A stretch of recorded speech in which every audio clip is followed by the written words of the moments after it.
বছর আগে হওয়া রেকর্ড ভেঙে দিলেন মোহিত শর্মা। ডেথ ওভার বিশেষজ্ঞ বলা হয় তাকে, কিন্তু বুধবার আইপিএলের ইতিহাসে লজ্জার রেকর্ড করলেন তিনি। এক ম্যাচে সবথেকে বেশি রান দিলেন মোহিত শর্মা। বুধবার দিল্লি ক্যাপিটালসের বিরুদ্ধে 4 ওভারে 73 রান দেন মোহিত। একটিও উইকেট পাননি তিনি। 4 ওভারের মধ্যে শুধুমাত্র শেষ ওভারে 31 রান দেন এই ডানহাতি পেসার।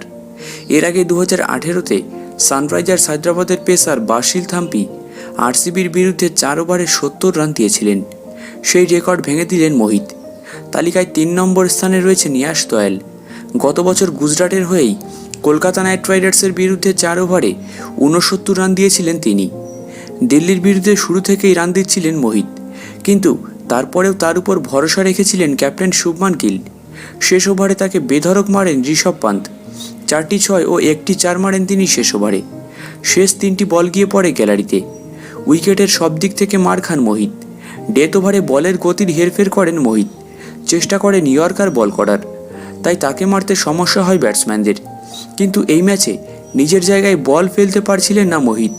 তার স্লো বল বা কাটার ধরে ফেলছিলেন ব্যাটসম্যানরা, সেই কারণে এত রান দিয়েছেন তিনি।